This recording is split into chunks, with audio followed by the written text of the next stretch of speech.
ആദ്യം MG പ്രതീഷിലേക്കാണ്. Pratheesh, good morning. SIR കരട് വോട്ടർ പട്ടികയിൽ പരാതികളും ആക്ഷേപങ്ങളും ഇന്നു മുതൽ അറിയിക്കാം. അതുപോലെ PM ശ്രീയിൽ തുടർ നടപടികളിൽ അനിശ്ചിതത്വം തുടരുകയാണ്. അതിനിടയിൽ മന്ത്രിസഭാ യോഗം ഇന്ന് ചേരാൻ പോകുന്നു.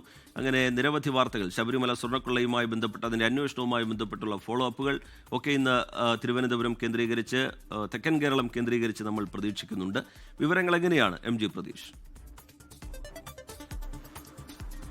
റിജിത്ത്, കരട് വോട്ടർ പട്ടിക ഇന്നലെ പ്രസിദ്ധീകരിച്ചിട്ടുണ്ട്. നേരത്തെ തന്നെ തീവ്ര വോട്ടർ പട്ടിക പരിഷ്കരണവുമായി ബന്ധപ്പെട്ട് രാഷ്ട്രീയ പാർട്ടികൾ വലിയ ആശങ്ക അറിയിച്ചിട്ടുണ്ട്. 24.8 ലക്ഷം പേരാണ് ഈ കരട് വോട്ടർ പട്ടിക പ്രസിദ്ധീകരിച്ചപ്പോൾ അതിൽ നിന്ന് പുറത്തായിട്ടുള്ളത്. ഈ പുറത്തായവർക്ക് പരാതികളും ഈ മറ്റു കാര്യങ്ങളും ആശങ്കകളും അറിയിക്കാനുള്ള സമയമാണ് ഇനിയുള്ളത്. ജനുവരി 22 വരെ ഇതുമായി ബന്ധപ്പെട്ടുള്ള ആക്ഷേപങ്ങളും പരാതികളും അറിയിക്കാം. ഈ ഒഴിവാക്കിയവരുടെ പട്ടിക വെബ്സൈറ്റിൽ പ്രത്യേക പ്രസിദ്ധീകരിച്ചിട്ടുണ്ട്. രാഷ്ട്രീയ പാർട്ടികൾക്കും കരട് വോട്ടർ പട്ടികയുടെ പകർപ്പ് തിരഞ്ഞെടുപ്പ് കമ്മീഷൻ കൈമാറിയിട്ടുണ്ട്. ഈ വെബ്സൈറ്റ് വഴി നിയമസഭാ മണ്ഡലങ്ങൾ, ബൂത്ത് തലങ്ങൾ കേന്ദ്രീകരിച്ച് പരിശോധന നടത്തി തങ്ങളുടെ പേര് ഈ കരട് വോട്ടർ പട്ടികയിൽ ഉണ്ട് എന്ന് ഓരോരുത്തർക്കും ഉറപ്പാക്കാൻ കഴിയും.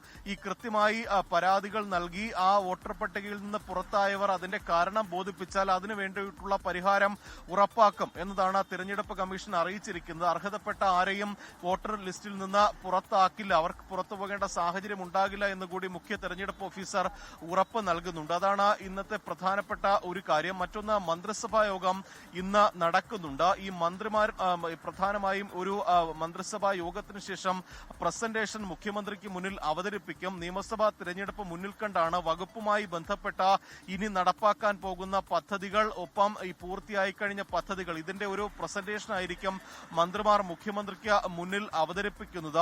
ഈ പ്രധാനമായും നിയമസഭാ തിരഞ്ഞെടുപ്പ് കേന്ദ്രീകരിച്ച് ഇത്തരത്തിലുള്ള ഒരുക്കങ്ങൾ നടത്തണമെന്ന് മുഖ്യമന്ത്രി നേരത്തെ തന്നെ നിർദ്ദേശം നൽകിയിരുന്നു. അതിന്റെ കൂടി അടിസ്ഥാനത്തിലാണ് നിയമസഭാ തിരഞ്ഞെടുപ്പിന് മുമ്പ് പൂർത്തിയാകാൻ പോകുന്ന പദ്ധതികളുടെ ഒരു പ്രസന്റേഷൻ മന്ത്രിമാർ ഇന്ന് അവതരിപ്പിക്കുന്നത്.